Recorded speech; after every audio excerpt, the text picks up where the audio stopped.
Zame kot starša je bilo to kar malo, novega, v bistvu takrat se zelo nemočnega počutiš, sploh ne veš, kaj narediš, že tako pride taka majhna kepa, k tebi roko, pojo moraš dati pa iz rok stran, in se prepustiš in je v bistvu res dobro, da slovensko zdravstvo ima toliko znanja, toliko ljudi in pa na srečo skozi več opreme, da se tem bitjem pomaga.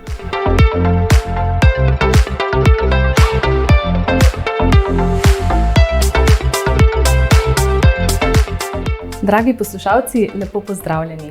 Letos bo 9. septembra potekal že 11. Triglav tek, dogodek, ki združuje dobrodelnost ter strast do športa in narave. Danes klepetam s kar 3 sogovorniki. Natašo Tulj-Mandič, Tjašo Kolenc-Filipčič in Petrom Prevcem. Lepo pozdravljeni. Živjo. Zelo me veseli, da ste danes vsi trije prišli peš oziroma s pripomočkom, ki ni avto. In ker smo danes ravno pri tematiki Triglav tek, je to zelo pohvalno. A se že veselite Triglav teka? Ja, zelo. Vsekakor. To je eden najlepših dogodkov na leto, kar se teh športnih prireditev tiče. Dejansko. Tako zame osebno, kot za mojo družino, kot za nekaj mojih prijateljev, ki me spremlja, in kot tudi za širšo skupnost, zato ker vedno zbiramo denar za porodnišnice, oziroma pogosto dobimo denar za porodnišnice, in je potem res taka dobra kombinacija vsega in taka kombinacija, vsi zmagamo, vsi se imamo fajn in zato se ga zelo veselim vsako leto. In že zelo kmalu bo. Danes smo tukaj, da poklepetamo, da izvemo malce več o Triglav teku in pa dobrodelnosti, ki je velik del Triglav teka. Mi morda najprej, Tjaša, direktorica službe za trženjsko komuniciranje v zavarovalnici Triglav, zaupate malo več o Triglav teku, kaj bi najraje izpostavili, kaj je vaš najljubši del? Najbolj ponosna sem to, da je bo letos že 11. Triglav tek. Tako da, kot drugo pa Slovenija ima res veliko tekaških prireditev in so odlične in zanimive, vendar res verjamem, da Triglav tek ima neko edinstveno lokacijo, teče se znotraj protokolarnega posestva Brdo, ki je čista narava, balzam za dušo, in ko tečeš po tistih makadamskih potkah, srečaš tudi kakšnega jelena ali srno. Tako da je res ta izjemna lokacija, kot je pa že Nataša omenila, povezano z dobrodelnostjo, povezano z trasami za celotno družino, za vse vrste tekačev. Tečete z našimi ambasadorji, športniki, eden od njih je danes z nami, Peter je z nami že od vsega začetka in poleg tega še spremljevalni program. Skratka, res tak izjemen dogodek, srčen, prijeten in za vse vrste tekačev in ne tekačev. Prej si omenila, da je velik del poti makadam in tudi Peter nam je že prej zaupal, da je to bil eden tvojih najljubših delov v bistvu, da je res to narava, neokrnjena narava. Ja, v bistvu je zelo lepo tam teči, ker ni to, bom rekel, klasičen tek, kjer je trasa speljana, tako da so časi čim hitrejši, ampak je tukaj pač taka trasa, da je na začetku malo asfalta, pol je pa makadam, klanci so gor dol, tako da vmes kdaj malo bolj postokaš, ampak je zmeraj toliko ene dobre energije okrog, da tekači en drugega spodbujajo, da je to res kot en skupinski tek, ne toliko kakor tekmovanje, kdo bo prvi prišel do konca. Ja, v bistvu smo se prej tudi pogovarjali, da ni težava, če ne moreš teči, lahko tudi hodiš. Ja, seveda, jaz zmeraj mislim, sem prepričan, da kdor se prijavi na tek, oziroma da se prijavi na dogodek, pol pa to ni važen, ker je pač od vsakega posameznika odvisen, kakšna je njegova športna pripravljenost. Za nekoga je že to dovolj, da preteče 5 km 10, nekdo pa pač lahko to preteče in je zato sta na koncu lahko oba popolnoma isto zadovoljna. Tako je. Če lahko jaz samo tukaj dodam, ni samo trasa, ki je tako lepa, okolica je res fascinantna. Alpe se vidijo, Kamniške Alpe, kot na dlani, če je sonce, drevesa In pa je kar nekaj takih hišk, objektov, čebeljak, neki štale, hlevi, slapovi, voda, labodi, vedno so labodi, mostički. Tako da je res neki, tako kot iz pravljice je. Kulisa kot iz pravljice, res. Lepo. Torej že tudi vrsto let tečeš? Ja, že kar nekaj let, ja. Že skoraj od začetka. Mislim, da samo na prvem nisem bila, pa vmes sem enkrat špricala, drugače pa pridem vsako leto. Nataša, vi ste sicer predsednica društva Slovenčki, ki skrbijo za nabavo opreme za vse slovenske porodnišnice. In to je v bistvu tudi namen, da si danes z nami tu za mizo. Komu letos doniramo? Kako lahko pomagamo? Ja, Triglav je bil eden naših prvih ustanovnih podpornikov in vsako leto nam pomaga našemu društvu, ki ves denar, ki ga dobimo, doniramo naprej porodnišnicam, da kupujemo opremo, ki jo porodnišnice ta hip potrebujejo. In to tako, ki jo potrebujejo brez javnih razpisov, zato da res lahko dobimo tako, kot jo hočemo in vedno dobimo dobre cene, ker je to dobrodelnost. Dali smo že vsem porodnišnicam in vsem porodnišnicam večkrat. Zdaj, število porodnišnic je odvisno od tega, kako drage aparate kupujemo. Letos kupujemo precej drage aparate za fototerapijo. To pomeni obsevanje svetlobo tistih novorojenčkov, ki so po porodu zlatenični, ki imajo visok bilirubin v krvi, ki jim lahko škodi njihovim možganom. In imamo zdaj ene zares zelo dobre pripomočke, ko otroka prav zavijemo kot en kokon, se temu reče. Zavijemo v tako posebno mehko blazino, ki ga od vseh strani obseva svetlobo, njegovo celo telo, da čim prej prebrodi to težavo z previsoko zlatenico. In te aparati so novi, so dobri, niso poceni, zato si jih porodnišnice ne morejo kupiti brez posebnih planiranj naprej javnih razpisov. In tako so pa tisti, ki jih imajo do zdaj, ker smo jih nekaj že podarili, zelo zadovoljni. Letos načrtujemo, da bomo podarili 2 porodnišnicam, in sicer porodnišnici na Ptuju in porodnišnici v Postojni. Odlično, to je res lepa donacija. Res in zelo uporabna in tako zelo prijazna do novorojenčkov, do mamic, do osebja in tehnično na zelo visokem nivoju. V to zgodbo si vpet tudi ti, Peter. Nisi tukaj samo, ker si ambasador, zagovornik zdravega življenjskega sloga, ampak tudi ti v svoji zgodbi imaš nedonošenčka, kaj ne? Ja, res je. V bistvu oba moja sinova sta se malo prehitro rodila. Zdaj Ludvik je imel samo zlatenico. Oskar je pa po rojstvu v bistvu še potreboval malo pomoči kisika in zato je bil v bistvu po porodu na 4-5 dni kar odtojen od matere v inkubatorju. In kako si ti doživljal vse to skupaj, oziroma kako gledaš na to, da pomagajo z donacijami, pridobijo opremo? Ja, v bistvu zame kot starša je bilo to kar malo, novega, v bistvu takrat se zelo nemočnega počutja, sploh ne veš, kaj narediš, že tako pride taka majhna kepa k tebi roko, pa jo moraš dati pa iz rok stran in se prepustiš in je v bistvu res dobro, da slovensko zdravstvo ima toliko znanja, toliko ljudi in pa na srečo skozi več opreme, da se tem bitjem pomaga. Zato si verjetno zelo vesel, da v takšni meri pomagajo, večkrat so že bile donacije. Ja, zelo. Tukaj smo vsi veseli. Tisti, ki dajo, najbolj pa tisti, ki dobijo in tisti, ki od tega imajo res zdravstveno korist. To je življenjsko pomembna stvar, to ni damo zato, ker da se bo nekdo imel fajn. Damo zato, da bo normalno živel, da bo zdrav.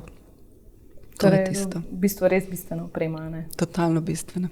Jaz si dam, lahko rečem, samo hvaležnost tudi iz mojega osebnega stališča, tudi ker osebje v porodnišnicah, pa tudi v drugih bolnišnicah, če nima opreme, je zelo v stiski. Sploh, ko dobiš nekoga, ki potrebuje opremo, in jaz sem že bila v situaciji, ko smo imeli več pacientov, ki so potrebovali določen aparat kot aparatov. In verjemite mi, to je eno najhujših situacij, ki kot zdravnik lahko doživiš. Ali pa kot medicinska sestra, da ne govorimo kot starš. Ali pa kot pacient. Ja, to je bilo tudi pri nama, ker v bistvu jaz kot oče sem imel še enega otroka doma in sem še za tistega mogel tisti čas poskrbeti, pol pa v bistvu je pa žena ostala porodnišenc, pa je bila v eni sobi, otrok je bil v drugi sobi in sploh ni vedela, kam naj se obrne, v bistvu je bilo hudo, odveč se je počutila, ni vedela, kaj sploh lahko naredi. Takrat je bilo v bistvu osebje v porodnišenc tisto, da jo pomiri, da ji razloži, kakšen je postopek, protokol, koliko časa približno traja in se mi zdi, da ko se tudi starši pozitivno naravnajo, pa ko lahko vidijo otroka, pa ga stisnejo k sebi, to otrok nekako čuti in se otrok še hitrejše pomori. Sigurno. In prav te kokoni, ti sodobni aparati za fototerapijo omogočajo to, da je novorojenček pri mami in celo, da ga mama ima lahko v naročju. Če nima drugih težav, seveda, če nima težav še z dihanjem in tako naprej. Ampak če je samo fototerapija problem oziroma zletenica problem, ni treba, da je otrok izoliran od mame, ampak je dejansko ves čas z mamo, kar je, kot je rekel Peter, izjemen plus za oba. Ker tudi za mamo stres, da nima otroka pri sebi, vpliva na njeno psihično počutje, tudi na količino mleka in na celotno navezovanje, na strahove, ki se kasneje lahko razvijajo ali pa se ne razvijajo, če imamo ustrezno opremo in ustrezne ukrepe. Ja, in v luči teh 11 let je tudi to, da smo do sedaj skoraj 160,000 evrov namenili za porodnišnice in za to opremo. In ko smo ustvarjali Triglav tek, smo pravno res želeli to dobrodelnost dati zraven, da to tekače tudi spodbudi, da se dobro počutijo ob tem spodbujanemu nekemu športnemu slogu. In takrat smo se odločili za novorojenčke, ker je to res nekaj, s čimer se čisto vsaka oseba identificira in želi pomagati. Ne? Naša prihodnost. Tako, ja. Od vsakega od nas. Tako. Ustvarjamo varnejšo prihodnost. Točno tako. Tako je. Kaj pa bi mogoče ti, Peter, svetoval staršem, ki so v takšni situaciji? Ja, v bistvu starši morajo ostati, mogoče se zelo sliši kot ena floskula že, ampak pozitivni, verjeti vase, zaupati tudi dojenčku, pa pogovarjati se v bistvu čim več, vse skrbi je treba dati ven iz sebe, vprašati ljudi v porodnišnicah, so že marsikaj videli, slišali in znajo, se mi zdi, ker si zelo pomagati. Saj ni samo to, da nekdo pride pa zamenja posteljnino, ampak da se v bistvu v možganih umiriš, ker se mi zdi, da je to za celo družino, sploh za mamo, kar zelo stresen dogodek. In če te takrat pol še neki kljuva po možganih, ko nisi siguren, si naredil prav, nisi naredil prav, kaj bo čez 1 uro, kaj bo čez 2 ure, da je takrat pač treba samo vprašati, se pogovoriti, pa poklicati kogarkoli, ki misliš, da ti lahko pomaga. Verjetno sta se v tistem trenutku zavedala tudi pomembnosti strokovne pomoči. Ja, v bistvu si prepuščen strokovni pomoči, ker toliko izkušenj spet nimaš, da bi sam vedel, kaj narediti. In samo to je, zaupaš vsem, ki so okrog tebe, in čakaš in verjameš, da bo vse v redu. Tako je. In če ima osebje dovolj opreme, in to dobre opreme, potem se ne ukvarja z opremo toliko, kot se lahko ukvarja s pacienti. Starši tukaj, z novorojenčkom, včasih tudi s kakšno babico ali pa z detkom, ki mu je treba kaj pojasniti, in je potem vse lažje, za vse. Zato je pomembna oprema. Nova, kvalitetna, sodobna, ki res dela veliko boljše, kot je delala stara oprema, s katero je lažje rokovati in ti ostane čas za pacienta. Škoda, da je še malo preveč administracije, če bi še to lahko Triglav znam kako zrihtati, da odpravimo, ampak to je pač drug problem. To je tudi res ključno, da ima osebi dovolj opreme. Potem si miren, daš opremo in se ukvarjaš s strokovnimi stvarmi, s psihološko podporo in potem pridobiš zaupanje staršev in ko pridobiš zaupanje staršev, je vse lažje.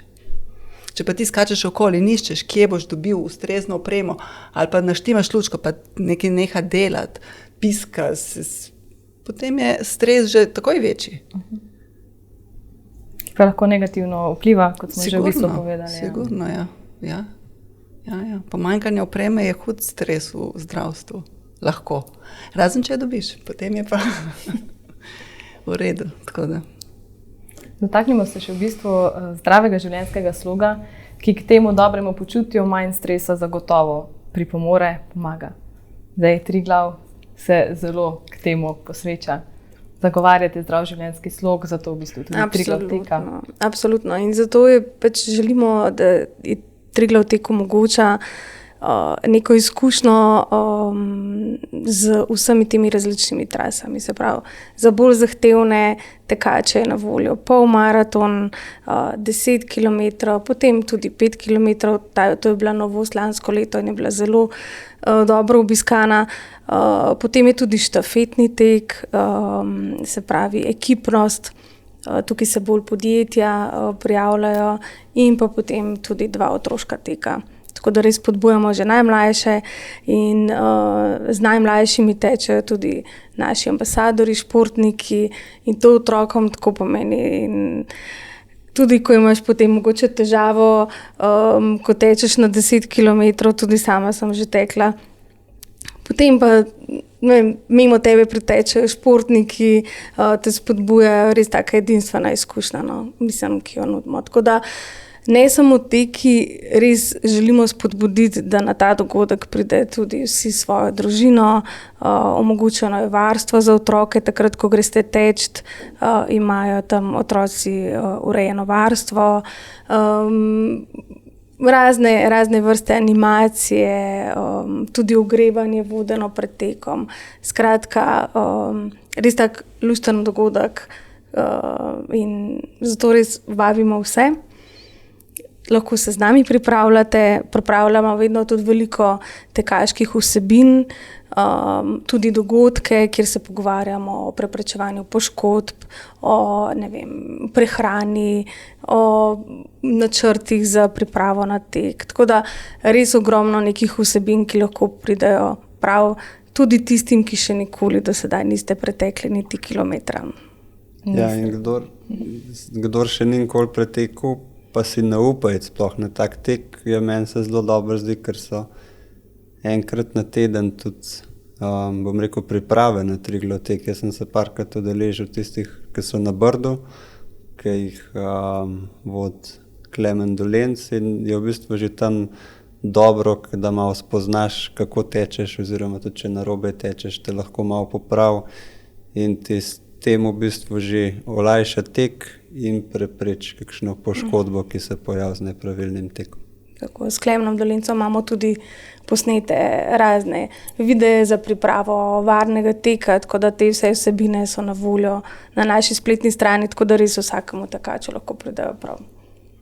In ta trasa je tako lepa, da grejo lahko teč tudi tisti, ki si ne upajo teč, tako kot je rekel Peter, in kombinirajo.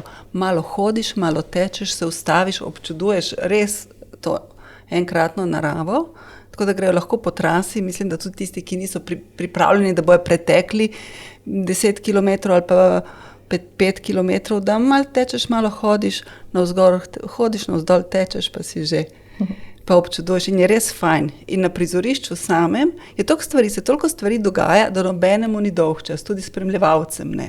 Skozi je glasba, skozi ene točke, intervjuji, videi, nekaj razstavnih stojnic in stojnice s hrano, ki mene vedno navdušijo. Ker tudi hrana je pri športu pomembna, oziroma pri družabnosti, ker to je na koncu že zelo družabno športna prireditev. Dostikrat ljudje pridejo in tam srečaš prijatelje, smo zdaj kar nekaj ljudi, ki si rečemo, se vidimo septembra na Triglav teku. Ja, letos pazi, da septembra nikamor ne greš, ker moraš priti na Triglav tek. In je že prav en tak datum, ki je rezerviran za to, da se tam dobiš. V tej lepi naravi, s tem lepim vzdušjem, res, muzika, dogajanje, skozi neki, niti dolg čas. Prehitro mine. Sem že videla otroke, ki niso hoteli domov. Res je.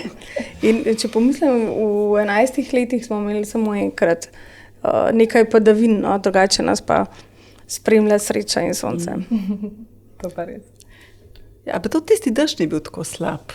Se je kar Si dalo. lažje pretekel. Se je kar dalo, ker pot ni blatna, čeprav ni asfaltna, ni blatna. Malo je bilo sveže, tako da se moraš obleči. Ampak je ena drugačna kulisa, tako malo je bilo romantično, tako malo meglice. Malo, tako. Tudi dež ni bil, tudi dež ni bila slaba Res je. varianta. In je bilo pa malo manj ljudi, to pa je res. Ni bilo prerivanja. Ne. Ampak nikoli ni prerivanje, ampak teče se lahko v vsakem vremenu. Teče se lahko tudi, če ni sonce. Včasih je lažje. Je pa takrat zelo pomembno, da je to varno, ne? Kot si že prej povedal, da nudite tudi izobraževanje glede na varen tek. Ja, sigurno, da. Mislim, pri teku je relativno malo nevarnosti, če ni ekstremen tek. Ne? Tako da za vse starostne skupine, če ljudje ne pretiravajo, če tečeš z malo pameti, je tek varen šport. Tudi za kolena, ko eni pravijo po hribu navzdol, ne, človeško telo je narejeno, da teče. Tudi navzdol, tudi navzgor, po ravnem, sploh po naravnih podlagah. Samo treba se navaditi. Ja, treba biti postopen, sigurno. Striglava dol teči, Ja. takrat bodo kolena vnemogla, če se mu pa počas pripravili, pa bojo pa zdržali. Točno tako je. S pametjo, ne? Po svojih. In pri teku je to, da ga lahko sproti prilagajaš. Če se dobro počutiš, greš hitreje, če imaš občutek, da ti nekaj ne štima, greš malo bolj počasi, lahko tudi vmes ustaviš in hodiš. In na Triglav teku nisi nič naredil narobe, če vmes hodiš. Koga srečaš, s kom kaj poklepetaš? Ja, seveda skozi celotno traso je na voljo tudi, so na voljo te postaje z vodo in z sadjem, tako da v luči trajnosti smo tudi lansko leto, naprimer, vedno smo imeli banane za tekače, ki smo jih lansko leto dali, zamenjali s hruškami iz lokalnega okolja. No? Tako da probamo res na vsakem koraku tudi malo bolj trajnostno barvati dogodek. Me pa zanima še, ko smo ravno govorili o novorojenčkih, kako pa je tek in pa nosečnice? Nosečnice se morajo gibati. Zelo malo je nosečnic, ki jim odsvetujemo gibanje, to so res jih je mogoče 1%. Malo je takih bolnih nosečnic. Za večino nosečnic je gibanje izjemno priporočeno. Kakšen način gibanja si bodo izbrale, je pač individualno odvisno. Tiste punce, ki so že pred nosečnostjo tekle, lahko tudi v nosečnosti tečejo z manjšo intenziteto, treba je pač paziti, ker je manjša dihalna kapaciteta, hitreje si zadihan, prej ti zmanjka sape, prej ne moreš dihati, sklepi so bolj občutljivi, prej pride do zvinov, do spahov, lahko do poškodb, težišče se poveča, teža se spremeni. Tako da treba je prilagajati na to, kaj je nosečnica počela prej, zmanjšati v nosečnosti, ampak tiste, ki so zdrave, lahko tečejo. Vsaj prvo polovico nosečnosti. So pa tudi nekateri, ki tečejo do konca nosečnosti. Ni pa smiselno začeti s tekom v nosečnosti. Vsekakor v nosečnosti je šport, ki ga najbolj priporočamo, hoja. Tudi za tiste, ki prej niso intenzivno hodile, priporočamo, da hodijo vsaj pol ure na dan, ampak tudi take malo pospešene hoje, ne čisto muzejske hoje, pa ne z enoletnim otrokom zraven, ampak ene malo pospešene hoje. In pri tistih, ki pa to zmorejo, lahko ta hoja tudi preide v rahel tek. Tako da gibanje absolutno je. Ja. Je pa ena od tras je tudi družinski tek, 3,4 km, kjer se prijavijo 3 člani iz ene družine in imamo veliko takih primerov, ko imaš mogoče 2 majhna otroka, en je še v vozičku, en ravno ga spodbujaš k športnemu aktivnemu življenju in potem pa cela družina nekako preteče te 3 km ali pa prehodi. Ampak res gre za to, tudi vzgojo mladih generacij in spodbujanje k temu. Tudi kakšna nosečnica gre na oni 3, tudi na 5-kilometrski sem jih že srečala. Tudi nosečnice pridajo, ja. Že kar z velikimi trebuščki. Ja, blizu je, varno je, lepo je. In otrokom res veliko pomeni to, ko srečajo športnike v živo, ker športniki otvorijo tek, kakšni tečejo z njimi, nekateri dajo medalje v cilju, jih pričakajo v cilju. Potem se slikajo in to jim tudi veliko pomeni. No, tako da Peter, se pravi, je bil z nami že od vsega začetka. Letos se nam bodo pridružili tako Ana Marija Lampič, Cene Prevc, Nika Križnar in ostali. No. Tako da družba zagotovljena, dobra družba zagotovljena. Tako da mislim, In še da bo- maskota Kuža Pazi, ki je tudi otrokom všeč, v taki XL velikosti je ta kuža v kostumu, tista je tudi fajn. Ja, res je, Kuža Pazi, teče z njimi, tako da Ja. malo mu je vroče, ampak teče z njimi. Ampak takrat bi mu prav prišel dež, ne? Pol bi Ne, bilo ker pa imamo težek tako, kostum. tako Ja, obleko, ko se da bi ga... odpije. Ja, tako da ne. Tisti človek mora biti fajn natreniran tam notri, da to zmore. Vidim, da je Triglav tek res poln dogajanja, raznoliko, za vsakega se nekaj najde. Ali bi lahko vsakdo od vas izpostavil samo eno stvar, ki mu je pa res tista najljubša, da zaključimo tale prijeten klepet in morda s to najljubšo stvarjo tudi povabimo naše poslušalce, da pa se letos preizkusijo ali pa ponovijo tek. Vse štima, vse je tako fascinantno od A do Ž. Vse je res, od okolja do dogajanja, do tega občutka, da smo vsi nekaj naredili zase in za druge in da se družimo in da srečamo prijatelje. Vse je tako, eno tako prijetno svetlobo združeno, tak prijeten dogodek, res prijetno. Ker te kar povleče, da greš spet. Meni je pa tudi všeč to, da vsako leto dodamo pa nekaj novega. Ekipa, ki ustvarja, res jim ne zmanjka idej, tako da ohranjamo vse tisto, kar res ustvarja to nepozabno izkušnjo. Letos smo pa vseeno vključili še izziv na Stravi, tako da v bistvu vsi, ki pretečejo v mesecu avgustu 5 km, se takoj uvrstijo v izbor za res dobre nagrade, tako da tudi v teh skupnostih želimo pač spodbujati, da se priključijo naši skupnosti Triglav teka. Odlično. Ja, jaz sem hotel reči družabnost, pa mi je ušla ta beseda, so mi jo ukradli. Delimo si jo. Ja, ampak bom rekel to, da ni samo grem zdaj na Triglav tek, da bom dosegel svoj osebni rekord, ampak da greš tja pogledat veliko stvari, pa zraven še odtečeš. Odlično. Vse v enem paketu. Ja. Prijave so že odprte? Tako je, prijave so odprte na spletni strani triglavtek.si. Ugodnejše prijave so zdaj še odprte do 18. avgusta, tako da vas vabimo, da se nam pridružite in res veseli bomo vaše družbe. Najlepša hvala za tale prijeten klepet. Resnično upam, da smo spodbudili čim več poslušalcev, da se vam pridružijo. In Hvala lepa.